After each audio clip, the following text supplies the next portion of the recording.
পাক সার্কাসের লোহাপুলে সাত সকালে একটি বাড়ির ছাদ ভেঙে একজনের মৃত্যুর ঘটনা এবং তার সঙ্গে সঙ্গে তিনজন গুরুতর আহত অবস্থায় হাসপাতালে ভর্তি রয়েছে। এই মুহূর্তে আমরা পাক সার্কাসের শামসুল হুদা রোডে দাঁড়িয়ে রয়েছি। এই হলো সেই জায়গা যেখানে মূলত পুলিশের তরফ থেকে ব্যারিকেড করে দেওয়া হয়েছে, কর্ডন করে দেওয়া হয়েছে এবং এখানে একটি তিনতলা বাড়ির একতলার ছাদের একটি অংশ সেটি ভেঙে পড়ে, যার ফলে একজনের মৃত্যুর ঘটনা ঘটেছে।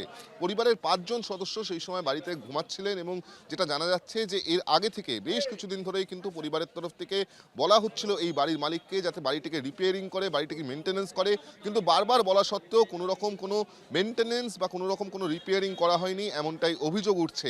এবং তারপরেই যেটা দেখা গেল যে এই বাড়িটি একেবারে সাত সকালে তার ছাদের অংশ ভেঙে পড়তে একজন একেবারে বৃদ্ধা তার মৃত্যুর ঘটনা ঘটলো এবং তিনজন এই মুহূর্তে গুরুতর আহত অবস্থায় রয়েছে।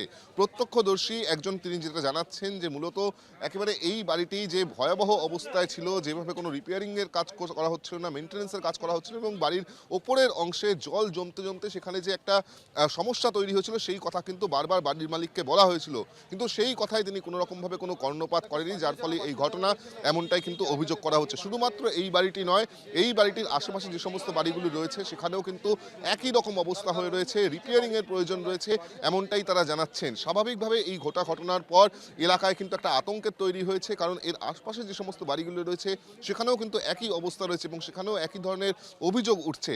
পাশাপাশি গোটা বিষয় নিয়ে ইতিমধ্যেই পুলিশের তরফ থেকে তদন্ত শুরু করা হয়েছে। ইতিমধ্যে আমরা যেটা দেখতে পাচ্ছি যে করিয়া থানার যারা পুলিশ আধিকারিক তারা কিন্তু এই মুহূর্তে এসে পৌঁছেছেন, তারা গোটা এলাকাকে কর্ডন করে রেখেছেন, কারণ আশপাশে কোনো রকম কোনো বাড়ি যাতে ভেঙে না পড়ে বা আরও কোনো ক্ষয়ক্ষতি যাতে তৈরি না হয় সেই জন্য পুলিশের তরফ থেকে কর্ডন রাখা হয়েছে, এমনটাই জানানো হচ্ছে।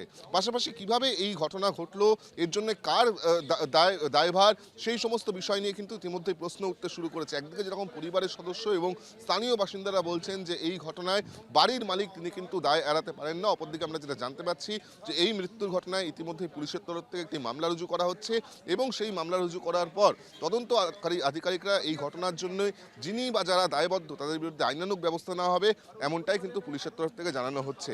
গোটা ঘটনাকে কেন্দ্র করে এলাকার যারা স্থানীয় বাসিন্দারা রয়েছেন তারা কিন্তু আতঙ্কিত, এমনটাই তারা জানাচ্ছেন। জি ২৪ ঘন্টার জন্য ক্যামেরা নবীনের সঙ্গে বিক্রম দাস, কলকাতা।